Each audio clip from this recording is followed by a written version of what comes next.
De la delegación Álvaro Obregón, Mario Basilio Alcántara tiene 68 años. Respecto al comentario de los árboles, ¿saben por qué se le llama San Pedro de los Pinos a ese lugar? Si ahí no hay pinos. Yo nací ahí. Avenida Becerra, 301, donde ahora está Periférico. Es que ese nombre se lo trajo un presidente de México que instaló esa casa. Y es que allá en su tierra, en Jiquilpan, ¿no? Sí. Él vivía en un lugar que se llamaba así Los Pinos. Entonces, ¿cómo se llama? ¿Qué? ¿La hacienda? El presidente. Ah, Lázaro. Lázaro Cárdenas. Lázaro Cárdenas. Cuando él empezó a vivir ahí, porque antes los presidentes vivían en Chapultepec. Sí, en el castillo. Sí.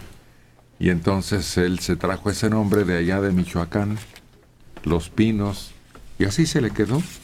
Y así se le conoce hasta la fecha. El dúo Caín y Abel. Checo Padilla y Isidro Castro transformados en uno solo.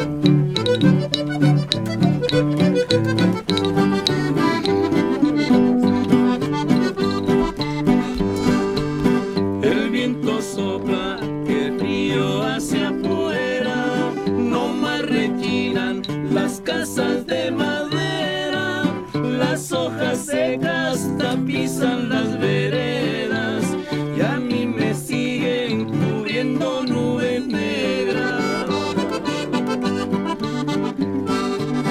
El viento sopla y nada me consuela, sin ti mi vida se acaba y ni te enteras, mi alma flaquea, quisiera que la vieras, mi estampa es triste y me tupe la tristeza. Las casas de madera parecen derrumbarse,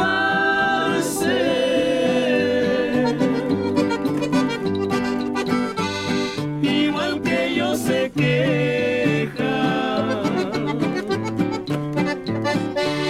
desde que te marchaste.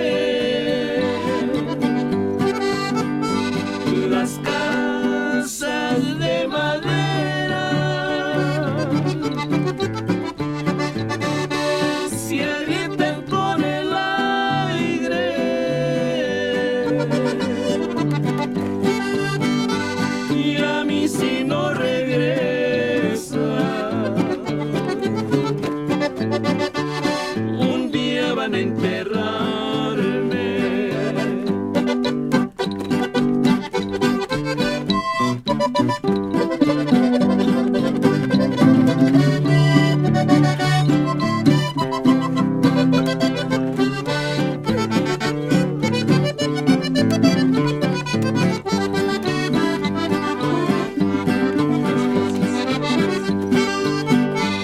Las casas de madera parecen derrumbarse,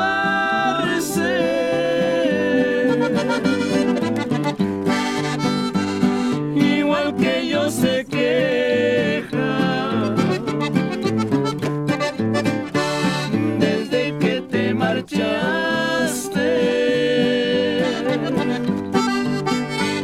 Las casas de madera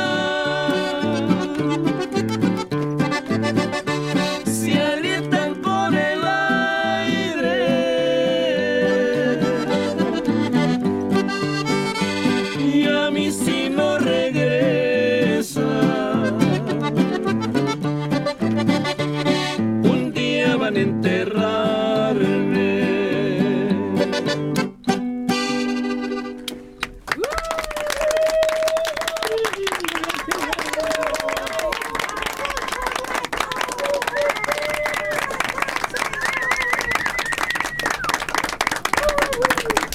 Allá en Guanajuato, como las casas están en terreno montañoso, en vez de pisos de cemento, ponían pisos de madera, de duela. Era más fácil que rellenar todo el desequilibrio.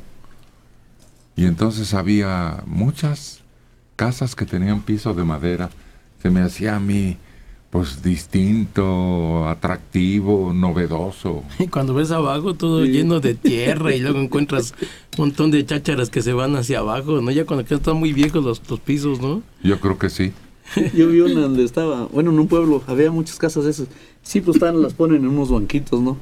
Y andaban los puercos por abajo de la casa. Ah. Las gallinas ahí ponían. Aquí en el centro hay muchos departamentos todavía que tienen duela. Y yo viví un tiempo, como 4 años, en uno aquí cerca, y veía salir a los ratones en la noche. Sí. Hay muchos, van haciendo agujeritos en la madera y los ves salir y luego ya en el día se meten y andan ahí abajo. No, pues rechinan. Vas caminando y por más que quieras entrar, sin hacer ruido, tú entras y chin, ya me delató la madre. Y si tus pies o tus zapatos resuenan también diferente. Sí. Pero son a todo dar, ¿no? Sí, son calientitos porque puedes andar descalzo, pero eso sí no puedes evitar que rechine. Aunque andes sin zapatos, hace ruido. Bueno, pero pues eso es lo de menos. En tiempo de frío, ya ves el año pasado y el principio de este, se acentuó el frío de una manera muy, muy extremosa y lo sufrimos. Yo creo que esos pisos conservan mejor el calor. Yo conocí las que tenían tapanco y me acuerdo que un familiar que tenía, ahí se subía a dormir en el tapanco.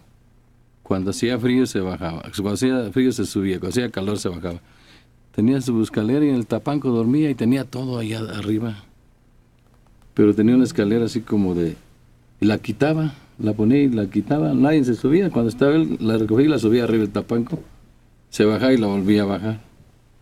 Eran tan amplias algunas casas que había lugar para un tapanco y era de veras con su escalerita y su ventanita arriba, muy cómodo, pero incluso muy misterioso, sí. ¿no? Yo me acuerdo que cuando vi Heidi, dije, yo voy a vivir como ella arriba en el tapanco, pero no, ahí guardaban lo que era las mazorcas y todo eso, no me daban chance. Yo iba a la casa de mis abuelos en Michoacán y era una casa así con tapanco y en la parte de arriba en el tapanco guardaban siempre las semillas, el maíz que cosechaban, lo guardaban ahí. Pero a nosotros nos causaba mucha curiosidad y subíamos y jugábamos, pero como el techo era de madera, o sea, el techo de la primera planta, el piso del tapanco era de madera, entonces quedaban algunas rendijas y cuando jugábamos nos regañaban y pegaban con la escoba, pom, pom, para decirnos que no estuviéramos haciendo eso, porque caía todo el tamo es una especie como de basurita de la semilla de maíz, y entonces se enojaba mi abuelita porque en la cocina le caía todo el tamo a la comida.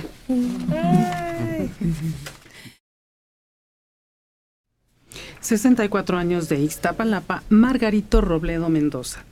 La señora preguntó, ¿por qué se llama San Pedro de los Pinos la colonia, no la casa del presidente que le llaman Los Pinos? Eso es lo que respondió Héctor, pero no es lo que la señora quería saber. Yo también quiero saber. De la casa recibió el nombre la colonia. Primero fue la casa y luego la colonia. Pero es que San Pedro de los Pinos sí está muy distante de Los Pinos, ¿no? Bueno, es que esa colonia ya tenía nombre de la hacienda. ¿Y cómo se llamaba la hacienda? Ya no me acuerdo. La hormiga, La hormiga, sí. La hormiga se llamaba la hacienda, pero al lado estaba el molino, que es la hacienda que está, la colonia que está al lado. Pues quién sabe entonces, habrá que revisar un libro que dice ¿quién es quién? En los nombres de la Ciudad de México, en la de las calles. De las calles. Eso. Fíjate que una señora que vive ahí, dicen que Que por eso se llama San Pedro de los Pinos, porque ahí antes eran Los Pinos y ahora se cambiaron para acá, ¿no? Porque ahí así se llamaba antes por el presidente que había ahí. Pues hay que averiguarlo, Ajá. para no estar aquí inventando. Aquí nos dan información nuestros compañeros de producción de San Pedro de los Pinos. A finales del siglo pasado, un viajero o caminante que iba de Tacubaya al sur rumbo a Mixcoac o San Ángel tenía que pasar por la garita que se llamaba San Pedro. Esa zona estaba compuesta por grandes extensiones de terreno que contenían rancherías y haciendas. El suelo de toda esa parte fue siempre muy fértil, en donde abundaban grandes arboledas, predominando los pinos. En ese lugar los frailes dominicos levantaron una pequeña ermita cercana a la garita, y para identificarla mejor, el pueblo empezó a llamarla Ermita de San Pedro de los Pinos, por la gran cantidad de árboles de esa naturaleza. Cerca de la ermita formaron la ranchería de Tacubaya, que alcanzó gran auge. Su población se fue extendiendo hacia el sur y al juntarse y ocupar la zona de San Pedro, queda como colonia. Esa es la colonia, no la casa presidencial de Los Pinos. Pues muchas gracias. Ahí van saliendo las verdades cuando platican las comadres. Respecto al comentario de los árboles, recordé cuando era niño y sembré un árbol con mi padre. Ahora que escuché la melodía Mi árbol y yo, describe mi historia. Pues sí, el relato de alguien que con su familia planta un árbol. Y yo me acuerdo, los que tengan más o menos mi edad, había un álbum de árboles y traía información, Atrás. decía qué tipo de árbol es, dónde crecía. No me acuerdo de qué más era de la naturaleza, no sé qué. Yo ya entonces no tenía mucha afición por los Colección. álbumes. Pero había eso y ahora ya yo creo que los Ya no niños hay. o no les interesa o no hay.